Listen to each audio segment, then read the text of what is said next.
City of love, এই গল্পের শহরটা আমাদেরও হতে পারত। দেখতে দেখতে কেটে গিয়েছে আরও কয়েকটা দিন। গতকাল পিঙ্কি নাবিলের গায়ে হলুদের অনুষ্ঠান ছিল। চৌধুরী কয়দিন আহি খুব অদ্ভুত বিহেভ করেছে। এই আহিকে তুর্য কিছুতেই বুঝে উঠতে পারছে না, না ওর রুমে আসছে আর না উৎসাহ নিয়ে ওর কোনো কাজ করছে। এদিকে রেগে আছে কিনা সেটাও বুঝতে দিচ্ছে না। তুর্য কোনো কথা বললে, কোনো কাজে ডাকলে স্বাভাবিকভাবেই কথা বলছে, কাজ করছে। তার আহি তো এমন নয়। মেয়েটা কখনোই নিজের মধ্যে রাগ খুব লুকিয়ে রাখতে পারে না, কাজে কর্মে সেটা প্রকাশ করেই ফেলে। আর সেই দিনের ওই ব্যাপারটা নিয়ে তো কথাও হয়েছে। সে তো বলেছিল মাথা গরম ছিল তাই মিসবিহেভ করে ফেলেছিল। তখন তো দেখে মনে হয়নি সে রেগেছিল। গতকাল গায়ে হলুদে যায়নি বলেই খটকা লাগছে, নাহলে তো আজও সে বুঝতেই পারতো না। এদিকে নাকি বিয়েতেও যাবে না বলে গো ধরে বসে আছে। বাড়ির সবাই যাবে, সে একা যাবে না। রুমের এ মাথা থেকে ও মাথা পায়চারি করছে আর এইসব ভাবনা করছে তুর্য। ড্রয়িং রুমে চেঁচামেচিও হচ্ছে এই বিষয়টা নিয়ে। মারুফা বেগম একাধারে বুকে যাচ্ছেন মেয়েকে। তুর্যের কানে শব্দই আসছে, কিন্তু সে রুম থেকে বের হচ্ছে না।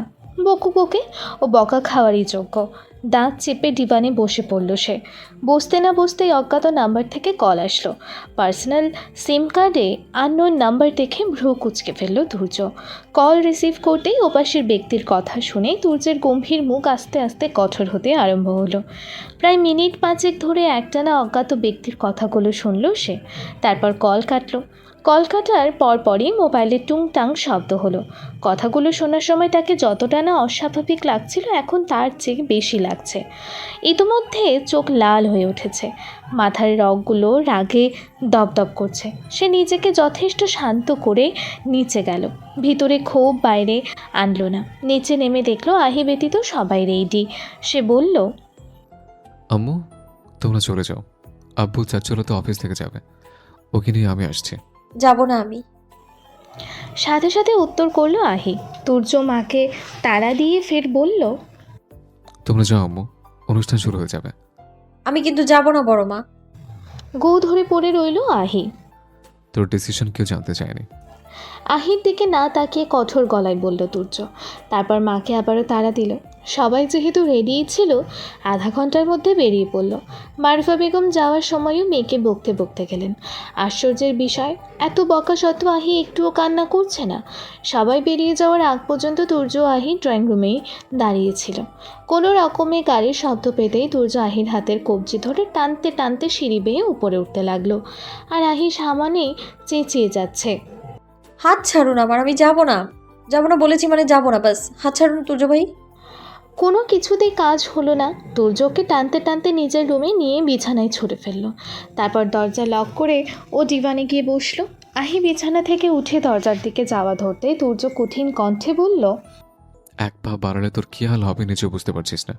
কি করবেন আপনি? মেরে ফেলবেন? তুর্য স্বাভাবিক কণ্ঠে বলল, মেরে ফেললেও ঠিক হবে না তুই। এখন যা যা কোয়েশ্চেন করি গুড গার্লের মতো সেগুলো আনসার করবি। আমি না কারোর সাথে বিয়েতে যাব আর না কারো প্রশ্নের উত্তর দেব। বিয়েতে তো তুই যাবি, আর অ্যান্সার তোর বাপ এসে করবে। বিয়েতে যাব না, যাব না, যাব না, উত্তর করব না, করব না, করব না। আহির কথার তোয়াক্কা করল না তুর্য। সে শীতল কণ্ঠে প্রশ্ন ছুড়ল। হলুদে যাসনি কেন? কোনো উত্তর আসলো না। তুর্য পুনরায় প্রশ্ন করল, গতকাল বিকেলে কোথায় গিয়েছিলে, কার সাথে গিয়েছিলে? এতক্ষণে আহির ভেতর জেদ কাজ করলো, এখন ভয়ও ঢুকলো। সে ভিতরের ভয় প্রকাশ না করে শক্ত কণ্ঠে বলল, যেখানে খুশি গিয়েছিলাম, সব কৈফিয়ত কেন আপনাকে দিতে হবে? সেকেন্ডের ব্যবধানে উঠে দাঁড়ালো তুর্য। আহির গাল চেপে ধরে ঠেলে নিয়ে ড্রেসিং টেবিলের সাথে চেপে ধরল।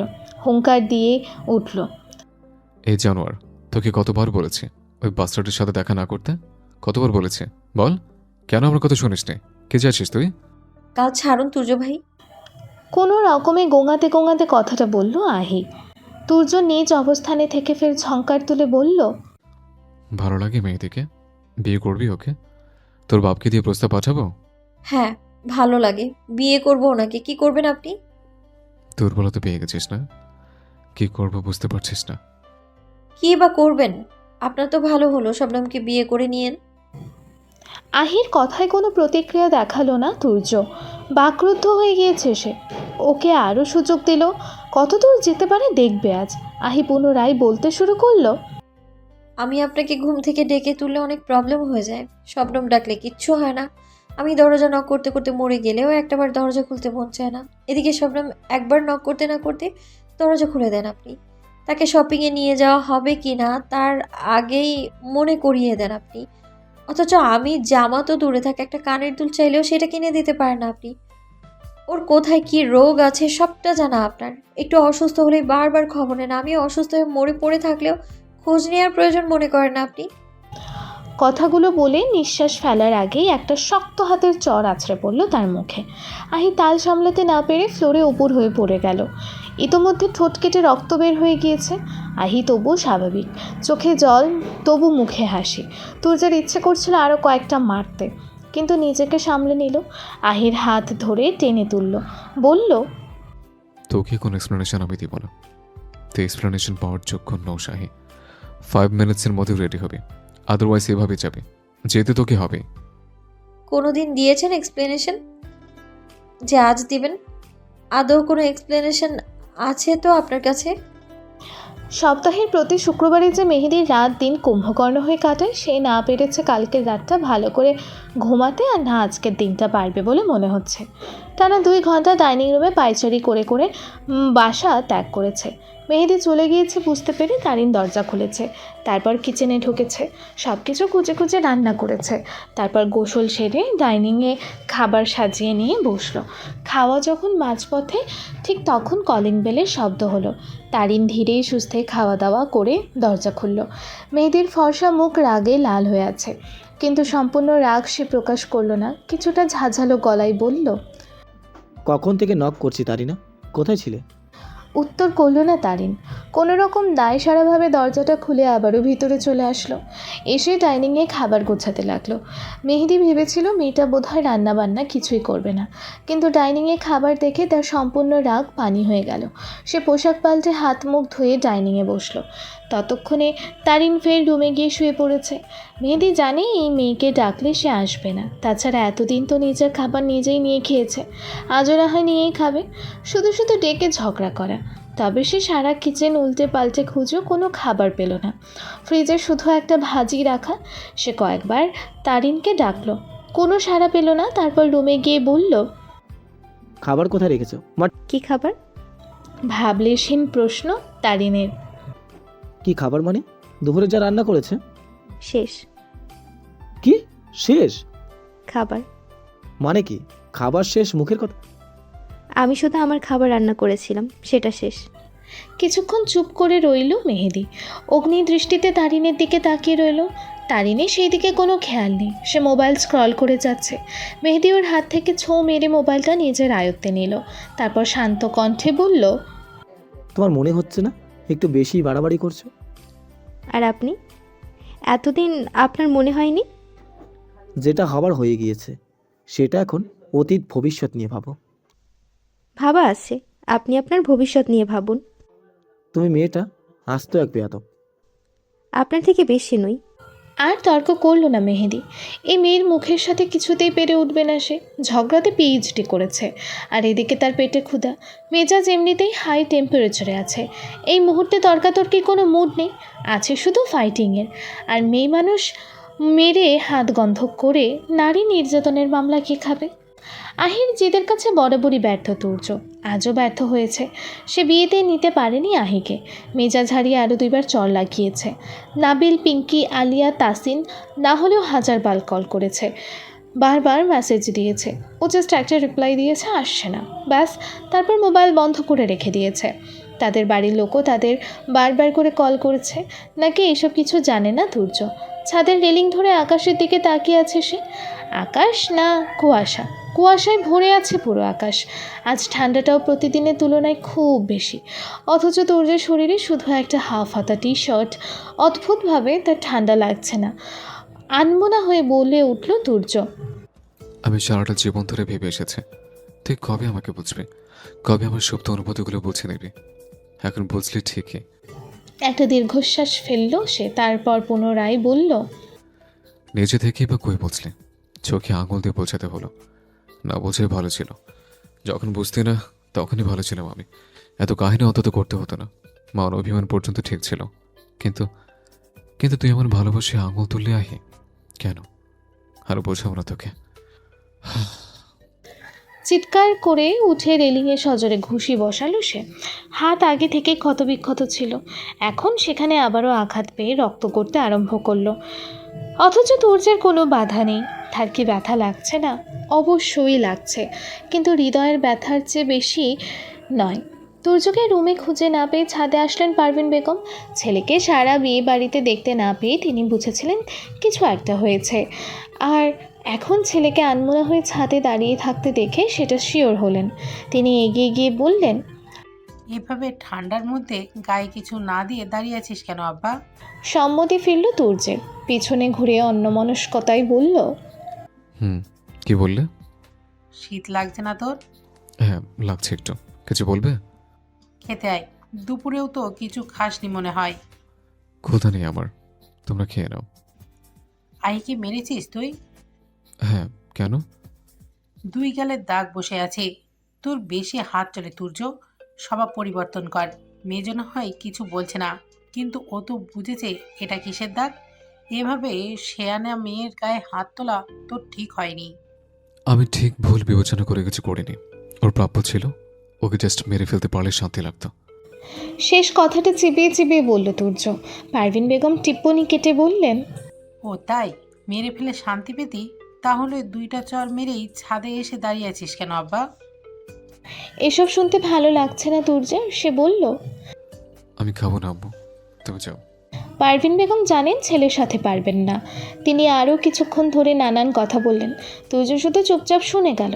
তারপর একটা দীর্ঘশ্বাস ফেলে তিনি নেমে গেলেন ছাদ থেকে। তুর্য কখন নামলো জানা নেই। রাত প্রায় 10:30 পর্যন্ত খাবার সামনে নিয়ে বসে থেকে থেকে আর না পেরে শেষে খেয়ে নিয়েছে তারিন। আর মেহেদি ফিরল 11টার পরে। এসেই শার্ট খুলে বিছানায় পাটপাট হয়েছে। সে আসার বেশ কিছুক্ষণ বাদে তারিন রুমে আসলো।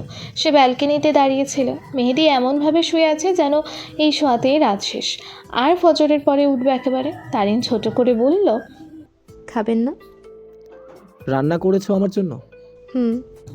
দপ করে চোখ খুলল মেহেদি। আশ্চর্য গলায় বলল, এখন রাত, সূর্য ওঠার কোনো চান্স নেই। মেহেদি আবারও আরাম করে শুতে শুতে বলল। তারিন আর কথা না বলে ড্রয়িং রুমে চলে গেল। ডাইনিংয়ে ঢেকে রাখা খাবারগুলো তুলে রাখলো। শীতকাল হওয়ায় নষ্ট হওয়ার কোনো ভয় নেই, তাই খাবারগুলো আর ফ্রিজে রাখলো না। তারপর টুকিটাকি আরও কিছু কাজ সেরে বেডের রুমে গেল। ভেবেছিল ভিতরে গিয়ে দেখবে মেহেদি ঘুমিয়ে গিয়েছে, কিন্তু সেটা হলো না। খাটের হেডবোর্ডে পিঠ ঠেকিয়ে মোবাইল স্ক্রল করছিল। তারিন আসতে আবারও শুয়ে পড়ল। তারিন একটু ইতস্তত করতে করতে বলল, আপনি প্যান্ট পরেই ঘুমাবেন? আশ্চর্য, এটা কখন বললাম? আপনার ট্রাউজার নেই আর খালি গায়ে ঘুমাবেন? কিছু পরবেন না? আপনাকে কেন বলবো? মেহেদি কেমন করে যেন মুখ বিকৃত করলো। অর্থাৎ না বললে না বলুক, তার কিছু আসে যায় না। তারিন আবারও পর মুহূর্তে ছোট করেই বলল, আহির সাথে কথা বলছিলাম, বাড়ি থেকেও কল করেছিল। তারিন মেহেদির বিকৃত মুখ দেখতে হয়তো কথাটা বলতো না।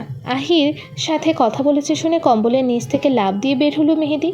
কিছু একটা বলবে তার আগে তারিন বলল, কি হলো? কথা বলতে পারিনি বলে আফসোস হচ্ছে? আবার কল দিব?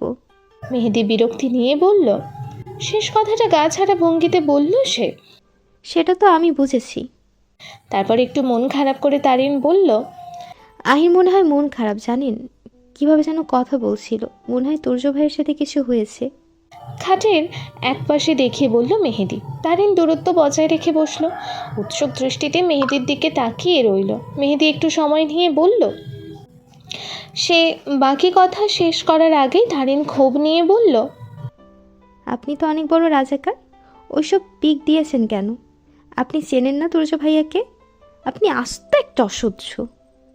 আমি শিওর ওটা নিয়ে বাড়াবাড়ি হয়েছে। আপনি আপনি অনেকগুলো বাল। মেহেদি বিস্ময় নিয়ে বলল। তারিন কথার তালে তালে মেহেদির সামনে কথাটা বলে ফেলেছে। এতক্ষণ ধরে আহির সাথে কথা বলছিল তো সেই রেশ রয়ে গিয়েছে। তাছাড়া বালকি গালির মধ্যে পড়ে নাকি? এটা তো ভাত মাছ। সে প্রসঙ্গ পাল্টাতে বলল, আপনি আমাকে তাই না থেকে তারিন বললেন? মেহেদিও কেমন নাম যেন, শুনতে দেখতে বলতে কেমন জানো। দাঁত কিরমির করে তারিন কথাটা বলে আবার সুন্দর করে হেসে মাথা কাত করে বলল, আপনাকে আমি কিউট করে মোদি বলে ডাকি। তারিনের মতো ভঙ্গি করে বলল মেহেদি। সাথে সাথে তারিন ডেকে উঠল। মোদি। বিড়বিড় করে কথাটা বলে কম্বল মুড়ি দিয়ে শুয়ে পড়ল মেহেদি। আর তারিন খিলখিল করে হেসে দিল। মেহেদিও কম্বলের নিচে দিয়ে মুচকি হাসছে। মন্দ নয় মেয়েটা। এভাবে যদি কথাবার্তা বলে আর 3 বেলা একটু রান্না করে খাওয়ায় তাহলে গোটা একটা জীবন পার করাই যায়। মাঝে মাঝে একটু ঝগড়া করলে করুক, সমস্যা নেই তো তাতে। তোমার দেখিবার মনে চায়, দেখা দাও আমায়। তোমার দেখিবার মনে চায়, দেখা দিয়া শান্ত করো, নইলে আমার প্রাণ যায়। দেখা দিয়া শান্ত করো, নইলে আমার প্রাণ যায়। তোমার দেখিবার মনে চায়, দেখা দাও আমায়। তোমার দেখিবার মনে চায়। 1 দিন 2 দিন 3 দিন করতে করতে 7-7টা দিন পার হয়ে গেলেও আহি তুর্যের কথা হয়নি। একবারই এক ছাদের নিচে থেকেও কতটা দূরত্ব, এই অবধি নিজেদের মধ্যে চোখাচোখি পর্যন্ত হয়নি। দুইজন দুজনের মতো একে অপরকে দেখছে, তবে সেটা গোপনে। হাঁটতে চলতে কয়েকবার মুখোমুখি হলেও কেউ কারো দিকে চেয়ে পর্যন্ত দেখেনি। প্রথম 4-5 দিন তুর্য রাগ বেঁধেছিল, কিন্তু শেষ 2-3 দিন একটা বার আহির সাথে কথা বলার জন্য পাগলের মতন ছটফট করেছে। বুকের মধ্যে অসহ্য রকমের যন্ত্রণা হচ্ছে, আহিকে ছাড়া সেটা মিটবে না। একটাবার শক্ত করে বুকের মধ্যে চেপে ধরতে পারলে হয়তো পাগল মনটা শান্ত হতো, কিন্তু ওই পাষাণই তো সেটা করবে না। এখনো রাগ বেঁধে বসে আছে, না নিজে থেকে কিছু ঠিক করছে না তাকে সুযোগ দিচ্ছে। এই যে আহিকে ডেকে এসে প্রায় 8 ঘন্টা ধরে ছাদে অপেক্ষা করছে তুর্য, কিন্তু ও এলো না। এই নিয়ে না হলেও 15 বার অপেক্ষা করে করে হতাশ হলো সে। কিন্তু আজ কিছু একটা করতে হবে, না হলে সে মরে যাবে। অস্থির ভাবে ছাদে পায়চারি করছে সে। এই বিশ্রী অনুভূতি থেকে মুক্তি চায় সে। ছটফট করতে করতে ফের নিচে নামলো তুর্য। ড্রয়িং রুম আপাতত ফাঁকা, শুধু আহি আর আসলাম চৌধুরী বসে আছেন। টিভিতে কি নিউজ দেখছেন। আহির হাতে রিমোট, কখন বাবা উঠবে আর সে চ্যানেল পরিবর্তন করবে। ভিতরের এক পাহাড় অস্থিরতা ভিতরে রেখে সে ঠোঁটে ঠাট বজায় রেখে বলল, তোকে আমি ডেকেছিলাম আহি। আহি এক ধ্যানে টিভির স্ক্রিনে তাকিয়ে আছে, যেন তার পছন্দের কোনো সিরিজ চলছে। অথচ এখানে আসার সময়ও তুর্য দেখেছে আহি কতটা অমনোযোগী ছিল। রিমোট হাতে পায়ের নখ খোটাখুটি করছিল। তুর্য ফের ডাকলো, তবে এবার নরম সুরে। আহি, আসলাম চৌধুরী টিভি হতে মনোযোগ সরিয়ে বললেন, ভাইয়া ডাকছেন না? টিভির ভিতর ঢুকে গেলি নাকি? আহি ফিরেও তাকালো না। কেন জানি এখন আর তুর্যের রাগ হচ্ছে না, নিজেকে শুধু অসহায় মনে হচ্ছে। পৃথিবীর সবচেয়ে অসহায় ব্যক্তি এখন মনে হচ্ছে সে নিজে। সে আবারও বলল, একটু উপরে আসবে, জাস্ট 5 মিনিটসের জন্য। খুব অসহায় শোনালো তার কণ্ঠ। আসলাম চৌধুরী মূল ফটক দিয়ে বেরিয়ে যেতে যেতে বললেন, ভাইয়া কি বলে শুনে আয়, টিভি পরে দেখিস। তিনি যদি একটা বার তুর্যের মুখের দিকে চাইতেন তাহলে হয়তো আজ কিছুটা হলেও আন্দাজ করতে পারতেন। এদিকে আহি যেন পুরো টিভির মধ্যে ঢুকে গিয়েছে। তুর্য নিষ্প্রভ চোখে এখনো আহির দিকে তাকিয়ে আছে, চোখে একরাশ আশা। হয়তো এবার আহি তার কথা শুনবে, উঠে বলবে, আগে আমার রাগ ভাঙান দুর্য ভাই, তারপর আপনার সাথে যাব। আহির কি খারাপ লাগছে না? হয়তো লাগছে না, কিন্তু তুর্য আর নিজেকে সামলাতে পারল না। অদ্ভুত কাণ্ড করে বসলো। কোনো কিছুর পরোয়া না করে আহির হাত ধরে উঠিয়ে বুকের ভিতর চাপটে ধরল। এই অদ্ভুত দহন না নিভলেই নয়। চোখ বন্ধ করে প্রেয়সীর অস্তিত্ব অনুভব করতে লাগলো, কিন্তু আহির বোধহয় সেটা পছন্দ হলো না। সে তুর্যের হাতে নিজেকে ছাড়ানোর জন্য ছটফট করতে লাগলো। হাত দিয়ে বুকে ধাক্কা দিলে তুর্য আরো জোরে চাপটে ধরল, পারলে বুকের ভিতর ঢুকিয়ে নেয়। এদিকে আহির মনে হচ্ছে তার দম বন্ধ হয়ে মারা যাবে।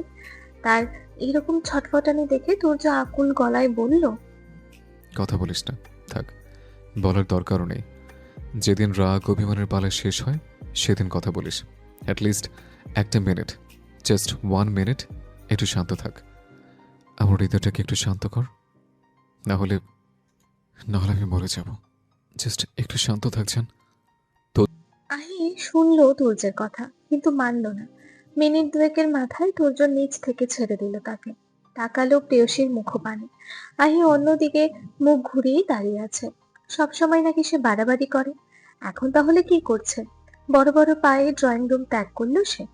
উপরে উঠতে গিয়ে দেখলো মারুফা বেগম সিঁড়ির মাথায় দাঁড়িয়ে, তার একটু পিছনে লতা বেগম। তুর্য তাকাতেই মারুফা বেগম চোখ নামালেন। সে কিছু একটা বলতে গিয়েও বলল না। কয়েক সেকেন্ড দাঁড়িয়ে থেকে সোজা নিজ কক্ষে চলে গেল। ওদের এসব ইউজলেস কথাবার্তা জাস্ট ডিসকাস্টিং লাগে। অন্য টপিকে কথা বল। না ভাই, টপিক এই দুইটাই আমাদের, হয় এই টপিকে কথা বলবে, না হলে ওইটা। বলে বুকে হাত বাঁধলো তাসিন। তুর্য বুঝলো চুপচাপ বসে থাকলে এরা এসব কথাবার্তা বলবে। সে প্রসঙ্গ পাল্টিয়ে বলল, পিঙ্কি আসেনি কেন? তোর লগে কথা বলবে না তাই। থমথমে গলায় বলল নাবিল। ও, জাস্ট ও, তোর আর কিছু বলার নেই? লাস্ট মোমেন্টে এসে তুই এমন করবি আমরা ভাবতেও পারিনি। তুর্য, একটাবার কলে কথা অন্তত বলতে পারতিস। তোর কি প্রবলেম হচ্ছিল সেটা অন্তত বলতে পারতিস। তুই কলটা রিসিভ পর্যন্ত করতে পারলি না কেন? আমি আগে কখনো পিঙ্কিকে অতটা ইমোশনাল হতে দেখিনি। তিক্ত গলায় কথাগুলো বলে থামলো আলিয়া। নাবিল দুঃখী মুখ করে বলল, এই সবের চক্করে আমার 3 দিন পর বাসর করতে হইছে বাড়া। সবার সব কথা কার আর দুই চোখের কথা। তুর্যের কথার বিপরীতে মুখ বাঁকিয়ে কনফিডেন্ট নিয়ে নাবিল বলল, তুমি কয়দিন পর করো দেখবনি আমার বাড়া। তোরে দেখিয়ে করবে, হাঁ করে বসে থাকিস। বলল তাসিন।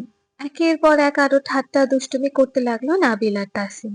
সাথে হাতাহাতি তো আছে। তুর্য বিরক্ত মুখে বসে এদের কাণ্ড দেখছে শুধু। বরাবরের মতো এদের না ধমক দিচ্ছে আর না থামতে বলছে। আলিয়া খেয়াল করলো বিষয়টা। সে ওদের থামিয়ে চিন্তিত গলায় বলল, কি হয়েছে তোর তুর্য?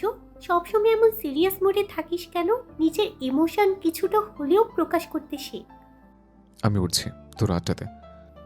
মানুষের লাইফে বন্ধু নামের এই ছোট্ট শব্দটার গুরুত্ব কি? কেন মানুষের জীবনে মিনিমাম একটা হলেও বন্ধু রাখে? দেখবি প্রত্যেকটা মানুষ ফ্যামিলির মধ্যে একরকম আর ফ্রেন্ডের কাছে অন্যরকম। কিন্তু তুই নিজেকে দেখ, তুই কি আদেও স্বাভাবিক? নিজেকে সবসময় কেন শক্ত খোলসে মুড়ে রাখিস? তুই আমাদের কিছুই নাই বলতে পারিস। আমরা তোকে বুঝি তুর্য। তুই 4 বছরের ফ্রেন্ডশিপ আমাদের নয়।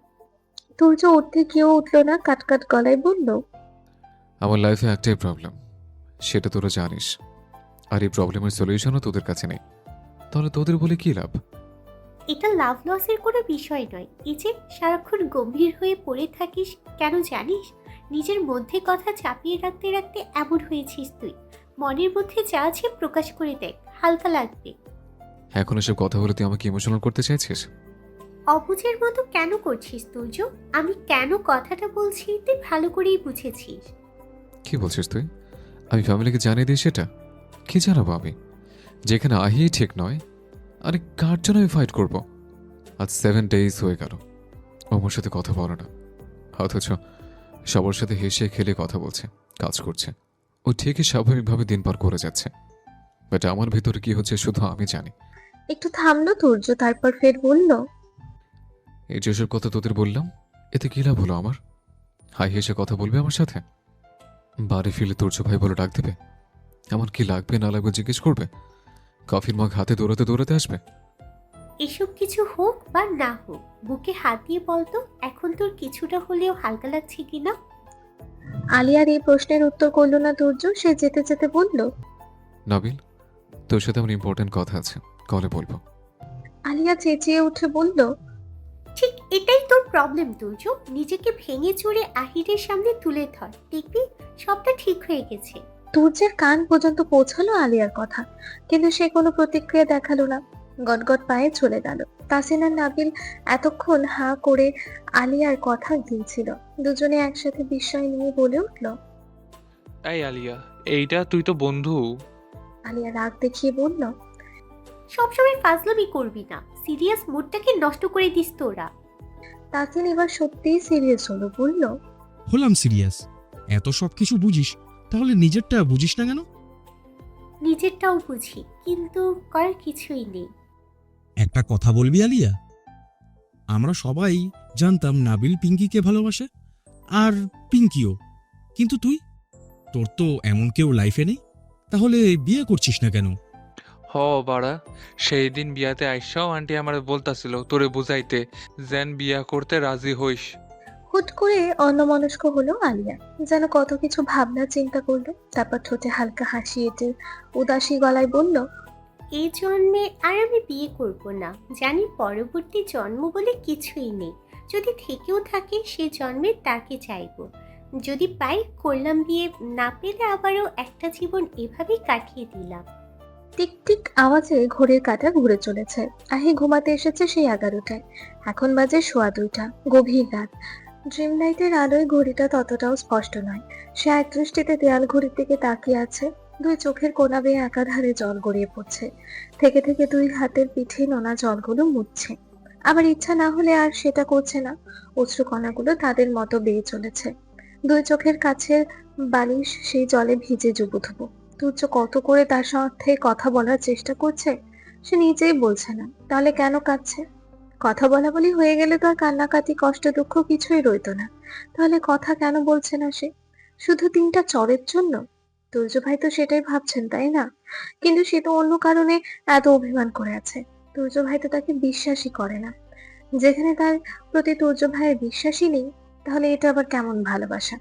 হয়তো কোনোভাবে জানতে পেরেছেন মেহেদী আর তারিনের বিয়ে হয়েছে, সেই জন্যই তার সাথে কথা বলতে চাইছেন। না হলে তো আর বলতেন না। সে তো চেনে তুর্যকে, বরাবরের মতো সেই তাকে সেধে গিয়ে কথা বলতে হতো। কিন্তু এইবার কি সে এই কাজ করতো? কখনোই না। এই যে আহি কত ভুলো মনে, কিন্তু সেদিন বিকেলে তাকে জড়িয়ে তুর্যের বলা প্রত্যেকটা কথা এখনো অন্তরে গেঁথে আছে তার। শুধু কথা নয়, কথার টোন গুলো কানে বাজছে। মনে থাকারই তো কথা। সেই দিনই তো তুর্য ভাই প্রথম তার সাথে প্রেম সুলভ আচরণ করলেন। তারপর তারপর আরো 15 দিন কেটে গিয়েছে। ভাবা যায়? আচ্ছা, তুর্য ভাই যদি বাড়িতে থাকতেন তাহলে সে এইভাবে কথা না বলে থাকতে পারতো? তিনি তো ঠিকই বন্ধুদের সাথে ঘোরাঘুরি করে বেড়াচ্ছেন। তার কথা হয়তো মনেও পড়ছে না। ভুলবশত মনে পড়লে হাসি মজায় হয়তো আবারও ভুলে যাচ্ছেন। আজ তো ওনার আসার কথা ছিল, এতক্ষণে নিশ্চয়ই চলে এসেছেন। কোনো সাড়া শব্দ তো পাওয়া গেল না। গত সপ্তাহে তো আসার কথা ছিল, কিন্তু আসলেন না। হয়তো এই সপ্তাহেও আসবে না। কেন আসছেন না? কি ভাবছেন তিনি? বাড়ির বাইরে থাকার কারণে সে অস্থির হয়ে পড়বে? নিজে থেকে কল করে আসতে বলবে? জীবনেও না। কিন্তু এভাবেই যদি সে রাগ বেঁধে পড়ে থাকে তাহলে তো সম্পর্কটা এখানেই থেমে যাবে। তার কি একবার তুর্যের কথা শোনা উচিত? সে কি খুব বাড়াবাড়ি করে ফেলেছে? হয়তো করেছে। আহির এসব নানান চিন্তা ভাবনার মধ্যে হঠাৎ খেয়াল হলো আস্তে আস্তে দরজাটা ফাঁক হচ্ছে। সে কি দরজা লক করে রাখেনি? তারপর হঠাৎ মনে পড়লো তাহি এসেছিল তার রুমে। আলসেমিতে পড়ে আর লক করা হয়নি। কিন্তু এত রাতে কে আসবে? মারফা বেগম। সে আস্তে করে ডাক দিল, কে? আম্মু? ইতিমধ্যে আগন্তুক দরজা ঠেলে ঢুকে পড়েছে। লম্বা ছায়া, পুরুষ মানুষের মনে হচ্ছে। একটা দীর্ঘশ্বাস ফেললো আহি। নিশ্চিত তুর্য ভাই, তাছাড়া আর বাড়ির কোন পুরুষই বা আসবে? তাহলে তিনি সত্যি ফিরেছেন? কখন ফিরলেন? সে তো জেগেই ছিল, বুঝতে পারলো না কেন? তার কি ঘুমানো নাটক করা উচিত? উচিত কি অনুচিত বুঝে ওঠার আগে লোকটা এসে মেঝেতে হাঁটু গেড়ে তার শিওরে বসলো। আহির 2 গালে আলতো করে হাত রাখলো। কেমন বরফ হয়ে আছে হাত দুটো। ঠান্ডা হাতের স্পর্শ পেয়ে কেঁপে উঠলো সে। কেন জানি চোখ বন্ধ করেছিল, সেটা দপ করে খুললো। তুর্য হাতে পানি স্পর্শ টের পেয়ে মলিন হেসে বলল, আমাকে তোর দহনে পুড়িয়ে মারছিস, ভালো কথা। নিচে কেন পড়ছিস? চুপ করে পড়ে রইল আহি। গলার মধ্যে কান্নারা এসে দলা পাকিয়েছে। কখন যেন সেগুলো বেরিয়ে পড়বে। তুর্য হাত সরালো তার গাল হতে। তারপর সুইচ চেপে টেবিল ল্যাম্প অন করলো। বলল, কি থেকে কি বানিয়ে ফেলেছিস আমাকে? ভালোবাসলে যে মানুষের ইগো কোথা থেকে কোথায় চলে আসে তুই আমাকে বুঝিয়ে দিয়েছিস। আর বোঝাস না আহি, আমি হারে হারে বুঝেছি। এর থেকে বেশি বোঝাতে গেলে অবশিষ্ট ছাইটুকু আর রইবে না। তুর্যের চোখে চোখ মেলাতে পারলো না আহি। কথায় আছে অল্প শোকে কাতর, অধিক শোকে পাথর। তার অবস্থা ঠিক তেমনই হয়েছে। বুক ফেটে যাচ্ছে, তবু মুখে আটুকু উচ্চারণ করতে পারছে না। এগুলো কি সত্যিই ঘটেছে, নাকি সে স্বপ্ন দেখছে? ঠিক কতটা কষ্ট পেলে অনুভূতি লুকিয়ে রাখা মানুষটা এত কাতর হতে পারে? এখন যেমন নিজের মধ্যে অপরাধ বোধ কাজ করছে, এতদিন কেন করলো না? কেন তুর্যকে সে এত কষ্ট দিল? সে তো বোঝেইনি তার তুর্য ভাই সত্যি সত্যি কষ্ট পাচ্ছে। সে তো ভেবেছিল সে একাই এই নিদারুণ যন্ত্রণায় ভুগছে। একটু বিরতি নিয়ে তুর্য ফের অসহায় গলায় বলল, আমাকে কবে বুঝবি তুই আহি? আমি এসব কেন করি তোর সাথে, তুই বলছিস না? মেয়েদের সাথে তোকে দেখলে আমি ঠিক থাকি না। এত করে নিজেকে কন্ট্রোল করতে চাই, তবুও পারি না। তোকে ওর পাশে দেখলে আমার সহ্য হয় না। তুই বলেছিল না আমি জেলাস? তখন তো স্বীকার করিনি, এখন করছি। I'm jealous heart stealer, I'm jealous. I'm sorry, sorry for everything. আর কখনো তোর গায়ে হাত তুলব না, কখনো না, never ever. Sorry, and I love you very much. এবার আহি সত্যিই কিছু বলতে চায় কিন্তু পারছে না, গলা দিয়ে কেমন যেন কথাই বের হচ্ছে না। কয়েকবার হা করেও মুখ বন্ধ করে নিয়েছে। তুর্য আবারও বলল, এখনো কথা না বলে থাকবে? সরি বললাম তো। ওকে, আবারও বলছি, 1000 বার বলছি, সরি সরি সরি সরি। আহি এক প্রকার হামলে পড়লো তুর্যের বুকের ওপর, হাওমা করে কেঁদে উঠল। তুর্য ওকে নিজের সাথে মিশিয়ে নিল একেবারে। মলিন মুখে হাসির রেখা ফুটলো, চুলের ভাঁজে এলোপাথারি ভাবে অসংখ্য ক্ষুদ্র ক্ষুদ্র চুমু খেলো। খানিকক্ষণ ধরে মন ভরে কেঁদে শান্ত হলো আহি। ফোপাতে ফোপাতে কি যেন বলল, যার কিছু তুর্য বুঝলো আর বাকিটা বুঝলো না। কান্নাকাটির পালা শেষ হলেও পুরুষালী বলিষ্ঠ বুক হতে মাথা উঠলো না মেয়েটা। এক পর্যায়ে তুর্য নিজ হতে ছাড়ালো তাকে। 2 হাতে মুখে আঁচলা করে ধরে মাথা উঁচু করে একটা গভীর চুমু খেলো প্রেয়সীর কপালে। বরাবরের মতো লজ্জা পাওয়ার কথা ছিল আহি, কিন্তু তার মুখে লজ্জার কোনো রেখা দেখা গেল না। উল্টে ফের অভিমানী মুখ করলো। এটা যে কপট অভিমান সেটা তার বুঝতে বাকি রইল না তুর্যের। সেই মহারানীর মুখ খুলবার অপেক্ষায়। কিয়ৎক্ষণ যেতেই আহি থমথমে গলায় বলল, আমার রাগ এখনো পড়েনি। তুর্য ঠোঁট চেপে হাসি সংবরণ করলো। এক্ষেত্রে তাকেও চতুরতার সাথে উত্তর দিতে হবে, না হলে সারা রাত পার হয়ে গেলেও মহারানীর রাগ ভাঙবে না। এত নাটক করতে জানে মেয়েটা। তবে বিস্ময়কর ব্যাপার হচ্ছে, এই নাটকিনীকেই তার অসম্ভব ভালো লাগে। ঢং আর আহি একে অপরের পরিপূরক।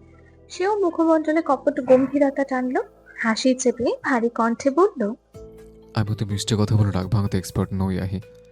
যেটুকু বলেছে অনেক বলে ফেলেছে। এটুকুতে না হলে অন্য ট্রিক্স অ্যাপ্লাই করব, সেটা তোর জন্য সুখকর হবে না। তুর্য ভাই কি তাকে থ্রেট দিলেন, নাকি তার অভিনয় ধরে ফেললো? তবে থেমে গেল না আহি, সে আহ্লাদি গলায় বলল, আর কখনো বকা দিবেন না। দীর্ঘশ্বাস ফেললো তুর্য। রাত কম হয়নি, আর সময় নষ্ট না করে পাগলের তালে তাল দেওয়াতেই বেটার।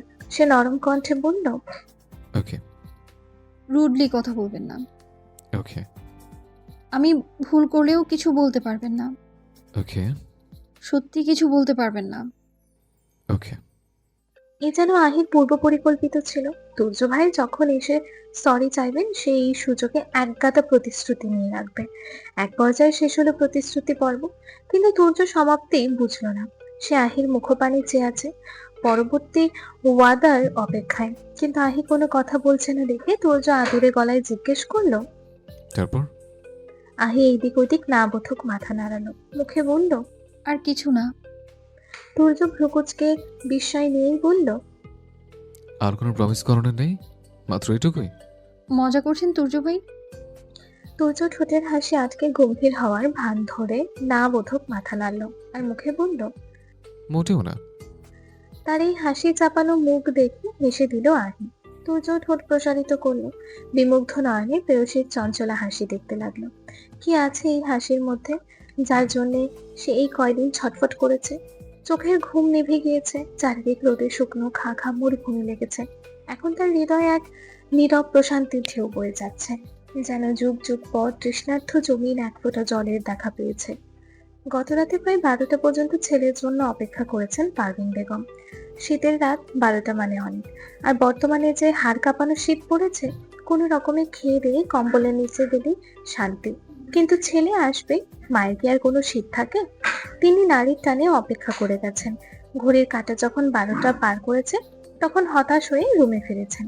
ভেবেছেন সেই দিনের মতো আজও মনে হয় আসবে না তুর্য।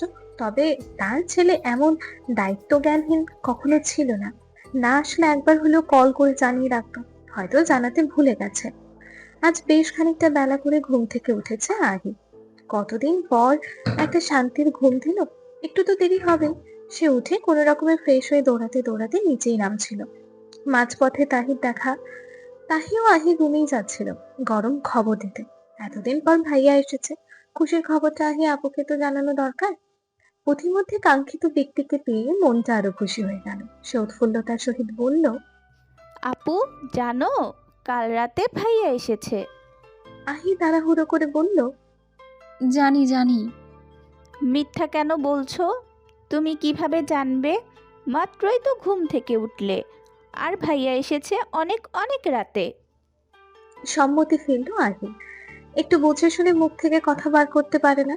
সে ফিক করে হেসে দিয়ে বলল, একটু মিথ্যে বলেও শান্তি নেই, ঠিকই ধরে ফেললি। আমি যে মিথ্যে বললাম বুঝলি কিভাবে রে? মুখের এক্সপ্রেশন দেখে। প্রতিবার তো এক্সপ্রেশন দেখেই বুঝি, কিন্তু এইবারে খুব ভালো অভিনয় করেছো আপু। মনে হচ্ছিল সত্য কথা বলছো। সত্যি তো বলছিলাম রে পাগলা। বিড়বিড় করে বলল আহি। তাহি প্রশ্নাত্মক দৃষ্টিতে চাইলো, বলল, কি বললে? স্পষ্ট করে বলো তো বাবা, কিচ্ছু বুঝি না। আরে কিছুই বলিনি, তুই যেখানে যাচ্ছিলি যা, একটা কাজ আছে আমার। আমি তো তোমার কাছেই যাচ্ছিলাম। তাহলে চল নিচে যাই। বলে তাহির কাঁধে হাত রাখলো আহি। তারপর নিচে নামলো দুই বোন। সেটুকু সময় আরো নানান খুচরো আলাপ করলো। এই বাড়িতে একমাত্র তাহির সাথেই আহির জমে। সে যা বোঝায় তাহি তাই বোঝে। মুখ থেকে বেফাস কথা বের হয়ে গেলেও এটা ওটা বুঝিয়ে দিতে পারে। মেয়েটাও বিশ্বাস করে নেয়। আর শান্তপান তো বদের হাড্ডি। তার ভালো কথাগুলোকেও ঘুরিয়ে ফিরিয়ে খারাপ বানিয়ে সেটা নিয়ে ব্ল্যাকমেল করে বেড়ায়। আজ তো মুসিবত দুইটা। নিত্যদিনের মতো আজও ড্রয়িং রুমে হইচই। বাড়ির তিন গিন্নি সকলের নাস্তা তৈরিতে ব্যস্ত। বাঙালি পরিবার হওয়ায় হালকা খাবারের পাশাপাশি কিছু ভারী খাবারও থাকে। বাড়ির বড় দুই কর্তার আবার ভারী খাবার ছাড়া ক্ষুধা মরে না। কিন্তু আজ আর তাদের খাবারের প্রতি বেশি একটা প্রাধান্য দিচ্ছেন না পারভিন বেগম। ছেলের পছন্দের সকল খাবার রান্না হচ্ছে। যদিও এত সব আয়োজন দেখে তুর্য মাকে একটু একটু শাসন করবে। এত ঠান্ডার মধ্যে এত এত খাবার তৈরির কোনো মানে হয়? কিন্তু মায়েরা কি আর সেসবের পরোয়া করে? তাদের কাজ তারা করে যায়। লুচি তৈরি করলে সেই ছোটকাল থেকে তুর্য একটার বেশি কখনোই মুখে তোলে না। সেই জন্য পারভিন বেগম চালাকি করে একটা রুটি বড় করে বানান আর সেটা ছেলের প্লেটে তুলে দেন। ছোটবেলায় ছেলে তার এইসব চালাকি ধরতে না পারলেও এখন পারে। সে ঠিকই মেপে বুঝে অর্ধেকটা খেয়ে বাকিটা রেখে দেন। কথাগুলো ভেবে একটু মুচকি হাসলেন পারভিন বেগম। পর মুহূর্তে বুকের মধ্যে খ্যাচ করে উঠল আসন্ন ঝড়ের কথা ভেবে। আহি আর তুর্যের বিষয়টা যখন সামনে আসবে কি হবে? তাদের এই সুখের সংসারটা কি ভেঙে যাবে? ভেঙে না যাক, এই সংসার একটা ফাটল ধরলেও তো তিনি সহ্য করতে পারবেন না। তার কথা না হয় বাদই গেল, আকবর চৌধুরী তিনি তো পুরোপুরি ভেঙে পড়বেন। সকাল সকাল ঘুম থেকে উঠেও ব্যর্থ হয়েছে আহি। সে ভার্সিটি যাওয়ার আগে তুর্য ভাই ঘুম থেকে ওঠেন, আবার ভার্সিটি থেকে এসেও একই অবস্থা।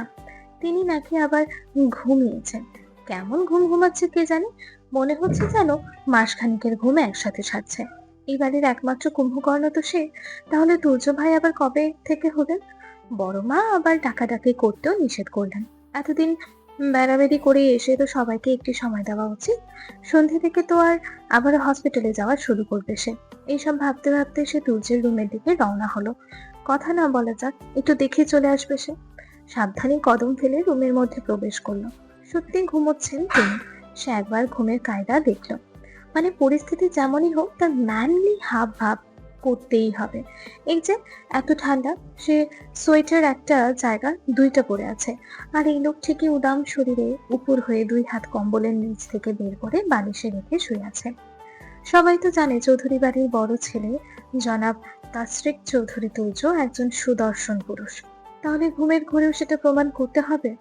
এদিকে এমন সুঠাম দেহ দেখে যে তার লোভ হয়, সে খবরের লোক রাখে। এখন খুব করে তার একটা গান গাইতে ইচ্ছা করছে। ভয়েস তো মাশাআল্লাহ, এই কণ্ঠ নিয়ে গান গাইলে মান সম্মান যেটুকু আছে সেটুকু আর অবশিষ্ট রইবে না। কিন্তু তাই বলে কি সে গান গাইবে না? অবশ্যই গাইবে। সে মনে মনে আওড়াতে আরম্ভ করলো, সে যে হৃদয় হরণ করলো কখন কিছুই জানি না। আমার প্রাণ যে মানে না, কিছুই ভালো লাগে না। আর কতক্ষণ দাঁড়িয়ে থাকবে? হঠাৎ ঘুম জড়ানো গভীর পুরুষালী কণ্ঠে কেঁপে ওঠে আহি। এভাবে হুট করে কথা বললে তো কেঁপে উঠবেই। এই লোকের মাথায় কি ম্যাগনেট আছে নাকি? কিভাবে যেন ঘুমের ঘোরেও সকলের উপস্থিতি বুঝতে পারে। সে উল্টে প্রশ্ন করলো, আপনি আর কতক্ষণ ঘুমোবেন তুর্য ভাই? ফের একই কায়দায় কণ্ঠস্বর। লাস্ট 3 উইকের ঘুম ঘুমাচ্ছে, ডিস্টার্ব করিস না। ঘুমান আপনি, আমি কি মানা করেছি নাকি? কথাও তো বলিনি, তাহলে ডিস্টার্ব করলাম কি করে? কথা বলার প্রয়োজন নেই, তোর উপস্থিতি ডিস্টার্ব করে আমাকে। কি আশ্চর্য এক অবস্থা! কালকের রাতে তুর্যের সাথে এখনই তুর্যের কোনো মিল আছে? মানুষ এভাবে রূপ বদলায় কিভাবে? তার তো উচিত আবারও অভিমান করে পড়ে থাকা, কিন্তু এত ঘন ঘন রাগ অভিমান করলে পরে কত? তারপর তো আর তুর্য ভাই কোনো পাত্তাই দিবেন না, ভাববেন এই মেয়ে তো সবসময় রাগ করে পড়ে থাকে, ঘটা করে এত অ্যাটেনশন দেওয়ার কি আছে? সসম্মানে কেটে পড়াই ভালো। সে যাওয়ার প্রস্তুতি নেওয়ার মধ্যেই তুর্য ডেকে ওঠে, গাঢ় কণ্ঠে বলল, কফি করে নিয়ে আয়। আহি যেন আশকারা পেল, শুকিয়ে যাওয়া চোখ মুখ মুহূর্তে জলজল করে উঠল। এক ছুটে রুম থেকে বেরিয়ে গেল। গন্তব্য চৌধুরী বাড়ির রান্নাঘর। আহি যেতেই তুর্য ঘুরে শুলো, বালিশে কোনোই ঠেকিয়ে হাতের তালুতে মাথার ভর দিল। গম্ভীর গরনের মুখে চিকন ওষ্ঠজোড়া প্রসারিত হলো। দৃষ্টি ফেলল ছুটতে থাকা ইলুকেশির পানে। এভাবে চুল ছেড়ে আসার কারণ কি? গোসল করলে তো এতক্ষণে চুলগুলো শুকিয়ে যাওয়ার কথা। তাছাড়াও গোসল করেছে কিনা সন্দেহ। যেখানে গরমকালে বৃষ্টির পর একটু ঠান্ডা আবহাওয়া হলে গোসলের নাম নেয় না, সেখানে এই নিম্ন তাপমাত্রায় আহি যে গোসল করতে পারে সেটা সে নিজ চোখে দেখলেও বিশ্বাস করবে না। তাছাড়া দুপুরে গোসল নিয়ে মারুফা বেগম চিল্লাচ্ছিলেন, শুয়ে শুয়ে সবটা শুনেছে সে। তাহলে চুল ছেড়ে আসার কারণ কি? তাকে সিডিউস করা, এক্সট্রা অ্যাটেনশন পেতে চায়। তার একমাত্র অ্যাটেনশনই তো ওই নির্বোধ, তাতে সে যেভাবেই থাকুক, পাগলের বেশে বা পরিপাটি হয়ে। কিন্তু এই বলদটাকে এসব কথা কে বোঝাবে? বেশিক্ষণ সময় নিল না আহি। কফি নিয়ে ফের ছুটতে ছুটতে আসলো। তুর্য ততক্ষণে ফ্রেশ হয়ে গায়ে গরম কাপড় জড়িয়ে নিয়েছে। আহি কফির মগ দিয়ে তার পাশে বসলো, উৎসুক হয়ে জানতে চাইলো, কেমন হয়েছে তুর্য ভাই? প্রতিদিন যেমন হয়। আমি কি প্রতিদিন বানাই নাকি? আচ্ছা থাক, তাহলে বলুন প্রতিদিন কেমন হয়? আজকে যেমন হয়েছে। এ পর্যায়ে বিরক্ত হলো আহি, বলল, ধুর, আপনি শুধু কথা পেঁচান তুর্য ভাই। অনেস্ট রিভিউ দিলে তো মুখ ফুলে বসে থাকবে, তারপর আমাকে কত মেহনত করতে হবে কে জানে। আবার ভালোবাসা না সত্ত্বেও আই লাভ ইউ বলতে হবে, ব্যাপারটা লজ্জাজনক। থাক, বলতে হবে না কিছু। থমথমে গলায় কথাটা বলে উঠেই যাচ্ছিল আহি। হাত ধরে আটকালো তুর্য, হ্যাচকা টানে পুনরায় নিজের পাশে বসালো। এবারে কফির মগ রেখে প্রেয়সীর পানে এগিয়ে গেল সে। পেছন থেকে বাহুবদ্ধ করলো তাকে। বলিষ্ঠ দেহের মাঝে আহির ছোট দেহটা ঢাকাঢাকি অবস্থা। হাঁসফাঁস করে উঠলো মেয়েটা। হুট করে কণ্ঠস্বর পরিবর্তন ঘটলো তুর্যের, বলল, তুই তো চাস আমি প্রেমিক সুলভ বিহেভ করি, তাহলে একটু কাছে এলে এমন করিস কেন আহি? আমার সীমা আমার জানা আছে, কোনো বাড়াবাড়ি হবে না, স্টে রিল্যাক্সড। আহি ইতস্তত গলায় ডাকলো, তুর্য ভাই। সে বাক্য সম্পন্ন করার আগেই ওর চুলে নাক ডুবিয়ে দিল তুর্য। জড়ানো গলায় বলল, চুলে কি সব ইউজ করিস তুই? এই প্রশ্নের উত্তর করলো না আহি। সে বলল, ছাড়ুন আমায়। তুর্য নিজের কাজ বহাল রেখেই বলল, ছাড়বো, আগে বল, ছেড়ে দিলে পালাবি না? সম্মতি দিল আহি, মুখে বলল, আচ্ছা। মুহূর্তেই দূরে সরে বসলো তুর্য। আহিও নিজের কথার খেলাপ করলো না, মাথা নিচু করে কিছুক্ষণ বসে থেকে বলল, কিছু না বলে আমি যাই? বলবেন কিছু? ঘোর আমার দিকে। সভ্য মেয়ের মতো ঘুরে বসলো আহি। তুর্য কিছুক্ষণ তাকে পরখ করে মুখের ওপর ঝুঁকে হিসিয়ে বলল, আই লাভ ইউ। চোখ বড় বড় করে তার দিকে অবিশ্বাস্য চাহনি নিক্ষেপ করলো আহি। একটু বাদে তুর্য ফের বলল, আই লাভ ইউ। এভাবে কিছুক্ষণ পর পর বলতেই থাকলো। এদিকে আহির দুই চোয়াল লজ্জায় লাল হয়ে গিয়েছে। সে লতজানু দৃষ্টিতে মিয়ে যাওয়া গলায় বলল, শুনেছি তো। ভ্রু কুঞ্চিত করলো তুর্য, সন্ধিহান গলায় বলল, শুনেছিস? তাহলে আপনারা কিছু বলা উচিত আই থিঙ্ক। প্রথমবারই বুঝলো আহি তুর্য কি বলতে চাইছে। সে অকপটে বলল, আমিও ভালোবাসি। ফের ভ্রু কুচকালো তুর্য, বলল, ভালোবাসিস? কাকে? আপনাকে। কেমন ভালোবাসা? বিয়ে করতে পারবি? কখন? আপনি যখন চাইবেন। আহির উত্তরে ঠোঁট টিপে হাসলো তুর্য, তাকে জ্বালাতে বলল, এমন অ্যান্সার করে কি বোঝাতে চাইছিস? ওয়াইফ ম্যাটেরিয়াল তুই? সফল হলো সে। আহি অভিমানী গলায় বলল, দেখেছেন তুর্য ভাই, আপনি আবার খোঁচা দিয়ে কথা বলা শুরু করেছেন। এমন করলে কিন্তু আমি বিয়ে করব না। তুই তো করবি, সাথে তোর বাপও করবে। হলে সিট পেয়েছে শবনম। সপ্তাহখানেক আগেই খবর পেয়েছে মেয়েটা। বাড়ির 3 কিন্নি আর আহি জোর করে কয়েকদিন আটকে রেখেছিল তাকে। কিন্তু এখন হলে উঠতেই হবে। অথরিটি তো আর তার জন্য সপ্তাহের পর সপ্তাহ সিট ফাঁকা রেখে অপেক্ষা করবে না। চৌধুরী বাড়ির সকলে বলেছিল তাকে এখানেই থেকে যেতে, কিন্তু মেয়েটা রাজি হলো না। কয়েক মাস হলে থাকা যায়, কিন্তু এভাবে বছরের পর বছর থাকাটা তার ভালো লাগছে না। চলেই যখন যাবে তাহলে আর কি করার। ঝামেলার উপর ঝামেলা।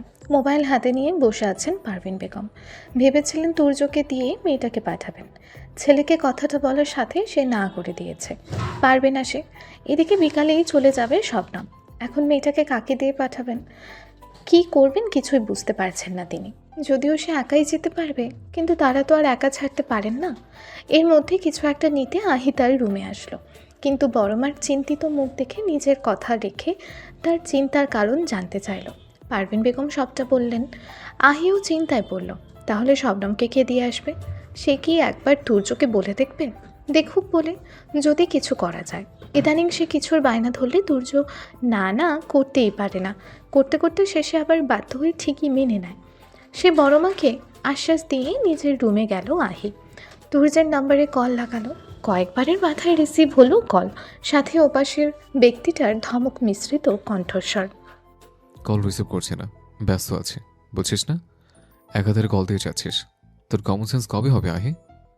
তুর্যের পুরো কথাটা শুনে কল কাটলো আহি।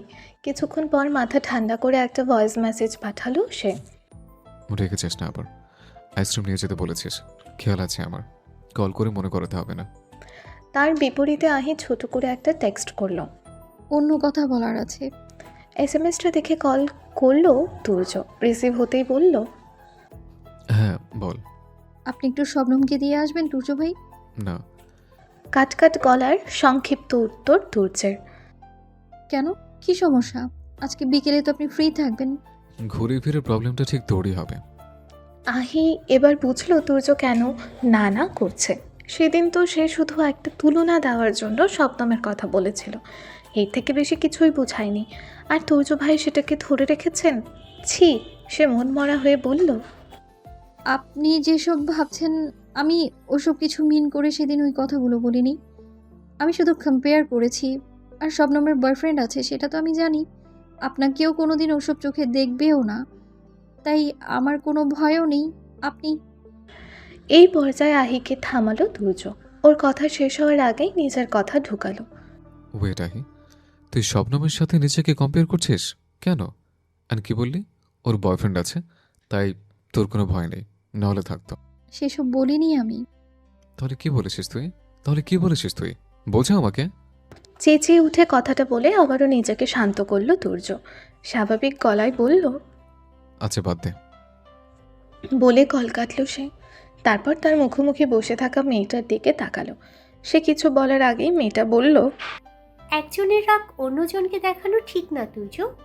তোর থেকে আমি এমন কিছু এক্সপেক্ট করিনি আলিয়া। আর ঠিক ব্যাঠিকের কথা তুই বলছিস। আহির বিষয়টা কেউ না জানলেও শুরু থেকে তোরা সবাই জানতিস, তবুও। বাক্য সম্পন্ন করল না তুর্য। বিরক্তি নিয়ে পুনরায় বলল, পুরো বিষয়টা ডিসকাস্টিং লাগছে আমার। আন্টি না জানালে আমি আজও কিছু বুঝতে পারতাম না। মনে কর তুই কিছু জানিস না, তাহলেই তো হলো। আলিয়া স্বাভাবিক গলায় বলল, সব কিছু জানার সত্ত্বেও তুই কেন নিজের মনে ফিলিংস আসতে দিলি? ফিলিংস এসেছে মেনে নিলাম, এখনো মুভ অন কেন করছিস না? এসব মরিচিকা থেকে নিজেকে সামলা আলিয়া। কে বলেছে আমি মুভ অন করছি না? করছি, এমনকি অনেকটা করে ফেলেছি। আর তুই জানিস এসব ফিলিংস থেকে বেরিয়ে আসা কতটা কঠিন? তুই নিজেও তো কম চেষ্টা করিসনি। পেরেছিস আহির মায়া কাটাতে? নিজে তো পারিসনি, আবার কায়দা করে মেয়েটাকে নিজের প্রেমে ফেলেছিস। মেহেদি ছেলেটা ভালোই আছে, এত বেশি ঘর এলোমেলো করে না। ব্যাপারটা তারিনের খুবই ভালো লাগে। বিয়ে থেকে এই অবধি তাদের মধ্যে ঘটা ক্ষুদ্র ক্ষুদ্র মুহূর্তগুলো কল্পনা করছে আর রুম গোছাচ্ছে সে। কখনো আবার ঠোঁট প্রসারিত করছে। মেহেদি আগে যেমন সবসময় তার সাথে রুডলি কথা বলতো, কেমন যেন অস্বাভাবিক ব্যবহার করত, বিয়ের পর থেকে সেগুলো করে না। বিয়ের প্রথম 1 মাস হালকা পাতলা খারাপ ব্যবহার করলেও এখন মোটেও করে না। আবার মিষ্টি কথা বলে, এমনও না, কিন্তু যেসব কথা বলে ইদানিং তারিনের খুবই ভালো লাগে। মেহেদি আসার সময়ও প্রায় হয়ে এসেছে। তারিন একবার দেয়াল ঘড়ির দিকে তাকালো। এখনই চলে আসবে ভাবতে না ভাবতেই কলিং বেল বেজে উঠল। সে ডাইনিং পরিষ্কার করছিল, হাতের ছেঁড়া কাপড়টা রেখে দ্রুত গিয়ে দরজা খুলল। মেহেদি ভেতরে প্রবেশ করতে করতে বরাবরের মতো ব্যস্ত ভঙ্গিতে বলল, কি অবস্থা? কি করছিলে? খেয়েছো? এইসব প্রশ্নের উত্তর কখনো করে না তারিন, আর করলেও হয়তো মেহেদি খেয়াল করতো না। সে প্রশ্নগুলো করে উত্তরের অপেক্ষা করে না, সোজা বেডরুমে চলে যায়। তবে আজ প্রত্যুত্তর করল তারিন, বলল, ভালো কিছু করছিলাম না। তারিনের উত্তর পেয়ে বেডরুমের দরজার কাছে আপনা আপনি পা ঠেকে গেল মেহেদির। সে জিজ্ঞাসু দৃষ্টিতে প্রশ্ন করল। হঠাৎ? তারিন বুঝেও না বোঝার ভান ধরে বলল, কি?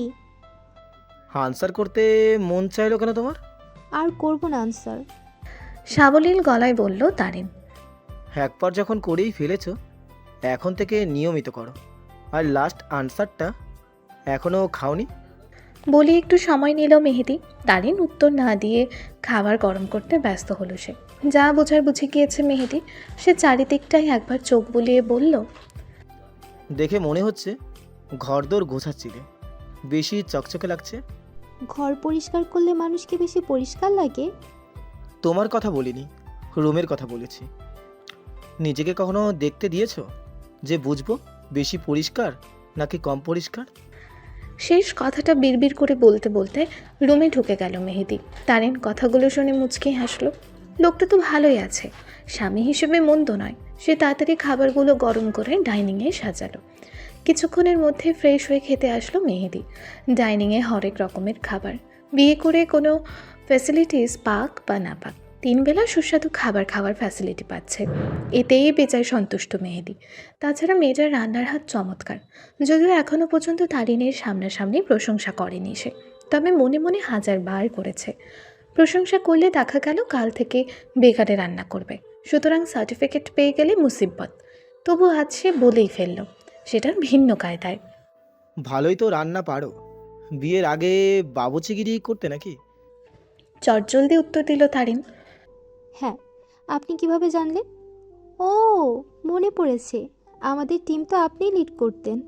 কথা সবসময় গোছানোই থাকে, তাই না? তা থাকে একটু একটু। বলেই মুচকি হাসলো তারিন। মেহেদি বলল, শোনো, বিকেলে আমরা বাইরে যাব একটু। আমরা কারা? ফ্রেন্ডদের নিয়ে? না, তোদের ভাবিকে নিয়ে। বেশি টাইম লাগলে খেয়েই রেডি হবে, আর কম লাগলে ঘন্টাখানেক পর। তারিন নিজের প্লেটে ভাত তুলতে তুলতে আস্তে করে বলল, বাবা কল করেছিল, বাড়ি যেতে বলেছে। 2 দিন আগেই তো আসলে। আচ্ছা যেও, আমি যেতে পারবো না। আরে, বাবা বলেছে বাড়িতে ফিরে যেতে একেবারে। তারিনের কথায় প্লেটে হাত নাড়ানো বন্ধ করলো মেহেদি। কিছুক্ষণ থেমে থেকে রাগী গলায় বলল, একেবারে ফিরে যেতে বলেছে মানে? 2 দিন পর পর নাটক শুরু করেন? বলেই প্লেট রেখে উঠে গেল সে। তারিন একাধারে চিৎকার করে যাচ্ছে, আরে বাবা, কথা না বুঝে রিয়্যাক্ট করেন কেন? খাবারটা তো শেষ করে যান, আজব। চিল্লাচিল্লি করে না পেরে অকত্যা সেও খাবার রেখে উঠে গেল। ডাইনিং গুছিয়ে রেখে রুমে গেল। মেহেদি চোখ বন্ধ করে ডিভানে গা এলিয়ে রেখেছিল। তারিনের উপস্থিতি বুঝতে পেরে সেভাবে থেকেই বলল, কি ডিসিশন নিলে? চলে যাবে? হ্যাঁ। আস্তে করে চোখ খুলল মেহেদি। শান্ত চোখে কিছুক্ষণ তারিনের দিকে তাকিয়ে থেকে বলল, ওকে, যাও। তবে রান্না করে খেতে পারবো না আমি। যাওয়ার আগে আমার সারা জীবনের রান্না করে রেখে যাবে। পারবো না। তাহলে যাওয়ারও কোনো দরকার নেই। ভাবলেশীন জবাব মেহেদির। দরকার আছে, বাবাকে আমি বলেছি আপনাকে বুঝিয়ে চলে যাব।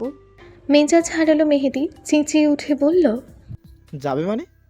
উনি বলবেন আর আমি আমার বউকে যেতে দেব? 2 দিন আগেও তো জামাই আদর করে পাঠালেন। সবটা ঠিক হয়ে গেল, এখন আবার কিসের নাটক শুরু করলেন? এতক্ষণ টনক নড়ল তারিনের। সে ধপ করে বিছানায় বসলো, হতাশ কণ্ঠে বলল, আপনি কি ভেবেছেন আব্বুর কথা বলছি? আরে বাবা, বাবা আপনার বাবা, আমার শ্বশুর। সেটা ক্লিয়ার করবে তো? যেভাবে বাবা বাবা করছো, আমি নিজেও এভাবে বাবা বাবা করিনি। তাহলে কবে ফিরছেন বাড়ি? মেহেদি কিছুক্ষণ চুপ করে বসে রইল। মনে মনে কিছু একটা ভেবে সাহেবী কায়দায় বলল, আগে কল করে জিজ্ঞেস করো, বাড়ি ফিরলে উঠতে বসতে খোটা দেবে কি না? দিবে না বলেছে। উঠে দাঁড়ালো মেহেদি, বুক টান টান করে পকেটে হাত গুছে কয়েকবার গলা খাকারি দিয়ে বলল। তাহলে কালই যাওয়া যাক। তার কাণ্ডে মুখ লুকিয়ে ঠোঁট টিপে হাসল তারিন। মেহেদি এত মাস ধরে অপেক্ষা করছে, কারণ সেই দিন তার বাবা তাকে মুখ ফুটে যেতে বলবে সেই দিন যাবে সে। কিন্তু ভদ্রলোক বলেননি, তার ফ্ল্যাটে এসে নতুন পুত্রবধূ দেখে গিয়েছেন, তবু একটা বারের জন্য তাকে ফিরে যেতে বলেননি। বলেছেন তারিনকে। মেহেদির তো সেটাতে হবে না, সে চায় তার বাবা তাকে বলুক। তারিনকে কেন বলবে? কিন্তু সেটা আর হলো কই। দেখতে দেখতে 6-7টা মাস পার হয়ে গেছে। আর কত? নিজের রাগটা কমিয়ে চলে যাওয়াই ভালো। তাছাড়া রাগ তো আর কবেই পড়েছে, চক্ষু লজ্জায় জিততে পারছিল না, এবারে চক্ষু লজ্জাও ভাঙতে হবে। তাছাড়া আর কোনো রাস্তা নেই। আধা ঘন্টার মতন হয়েছে তুর্য বাড়ি ফিরেছে, যদিও এখন এই সময় তার ফেরার কথা ছিল না। না ফিরলে তো আর চোরকে হাতে নাতে ধরতে পারতো না। সে এসেছে ধরে ওয়াশরুমের পানির কলকল শব্দ হচ্ছে। আহি ছাড়া অন্য কেউ হতে পারে না সে নিশ্চিত। তুর্যের একটা বিশেষ অভিজ্ঞতা আছে, কেউ যদি ওর রুমে আসে বা রুমের যে কোনো একটা জিনিস ধরে সে বুঝতে পারে। এই যে এখন যদি সে একটু আগে বাড়ি না ফিরতো তবুও বুঝতে পারতো ওর ওয়াশরুম কেউ ইউজ করেছে, আর সেটা আহি ব্যতীত অন্য কেউ হতে পারে না সেটাও বুঝতো। কিন্তু যখন ওকে ব্যাপারটা নিয়ে জিজ্ঞেস করতো আহি অস্বীকার খেত। খুন স্বীকার, তবুও সে তুর্য ওয়াশরুম ইউজ করেছে সেটা স্বীকার করতো না। যদিও এখনকার বিষয় আলাদা, তুর্য তার জিনিসপত্র ধরা বা ব্যবহার করা নিয়ে আহিকে আর বকে না, দু একটা কথা বলেই ছেড়ে দেয়। আর বললেও বা কি, আহিও আর আগের মতন ভয় ডর পায় না। সে কয়েকবার হাতের ঘড়ির দিকে চেয়ে সময় পরখ করলো, তারপর উরুর ওপর ল্যাপটপ নিয়ে ডিভানে বসলো। দীর্ঘ 40 মিনিট পার করে কাঁপতে কাঁপতে বের হলো আহি। ঠান্ডার তোপে ফর্সা মুখশ্রী লাল হয়ে গেছে, আর ঠোঁটজোড়া আর রক্তিম নেই, প্রায় তুর্যর মতোই লাগছে। নীলাভ হয়ে আছে তার চোখ, যেন মাজা সোজা করেই দাঁড়াতে পারছে না মেয়েটা। সে পিঠ কুজো করে গুটিসুটি মেরে কয়েক সেকেন্ড ওয়াশরুমের দরজায় দাঁড়িয়ে থেকে তুর্যকে দেখল। তারপর কাঁপতে কাঁপতে কুজো বুড়ির মতো দৌড়ে বিছানায় উঠল। কমফোর্টার গায়ে জড়িয়ে হাত পা সব কোলের মধ্যে নিয়ে গুটিসুটি মেরে বসলো। তুর্য সেদিকে না তাকিয়ে ল্যাপটপে আঙুল চালাতে চালাতে বলল, তোর ওয়াশরুমে কি প্রবলেম? আমারটা থেকে গরম পানি আসছে না, মরে গেলাম গো। এত শীত কেন তুর্য ভাই? বাড়িতে আর ওয়াশরুম নেই? আছে, আপনি তো বাড়িতে ছিলেন না, তাই আপনারটাই এসেছি। কয়দিন পর শাওয়ার নিলে? 3 দিন। এই পর্যায়ে তুর্য ল্যাপটপ থেকে চোখ সরিয়ে ভ্রু কুচকে তাকালো আহির দিকে। মুখের হাবভাব অস্বাভাবিকভাবে বিকৃত করলো। সেটা খেয়াল করে আহি দাঁত বের করে হাসতে হাসতে বলল, আরে না, 1 দিন পর নিলাম। তোর রুমে যা।